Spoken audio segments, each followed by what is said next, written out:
Salut les codeurs, c'est Arnaud et aujourd'hui nous allons voir ensemble comment installer l'outil Git sur notre machine. Pour rappel, Git est un gestionnaire de version open source créé par Linus Torvald, le créateur notamment du noyau Linux. En deux mots, un gestionnaire de version, c'est quoi?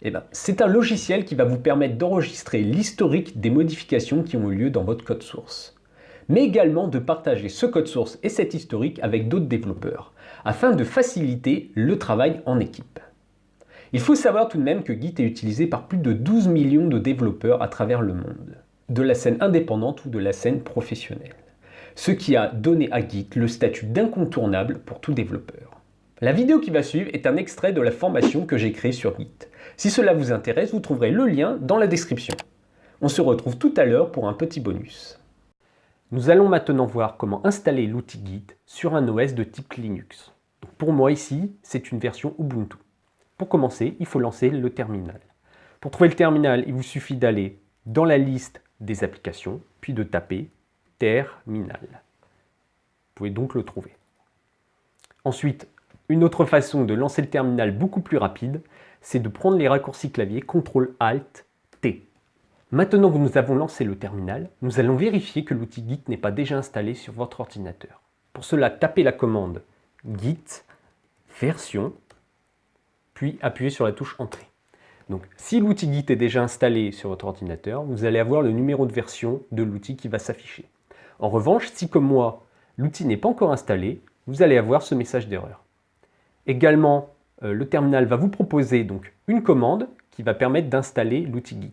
Nous allons donc recopier cette commande en ajoutant toutefois une subtilité à la fin de la commande. Sudo, donc pour dire que nous voulons utiliser les droits administrateurs, apt install pour dire que nous allons installer une application, espace, le nom de celle-ci qui est Git. D'accord, donc là nous avons la même commande que celle suggérée par le terminal. Nous allons juste ajouter -all pour dire que nous voulons non seulement installer Git, mais aussi les outils de base graphique qui sont rattachés à cet outil. Donc maintenant, appuyez sur Entrée pour valider. À ce moment-là, il va rechercher les paquets nécessaires à l'installation de l'outil et de ses extensions. Une fois qu'il les a trouvés, il vous demande tout simplement si vous voulez continuer ou non. Vous appuyez sur Y puis Entrée pour dire oui. À ce moment, il va rechercher et télécharger l'ensemble des paquets nécessaires à l'installation de l'outil Git. Nous nous retrouvons donc tout de suite après la fin de l'installation. Félicitations, vous avez maintenant installé Git sur votre machine. Nous allons tout de même vérifier que l'installation s'est bien déroulée. Pour cela, nous allons de nouveau taper la commande de tout à l'heure, c'est-à-dire Git version. Vous devriez avoir à ce moment-là le numéro de version qui s'affiche à la place du message d'erreur. Donc pour moi, c'est bien la 2.17.0. Nous venons donc de voir comment télécharger gratuitement Git et comment l'installer sur notre machine. Nous avons également utilisé une commande qui est Git version afin de donner bien sûr le numéro de version de Git installé sur notre machine, mais aussi pour vérifier que cette installation s'était bien déroulée.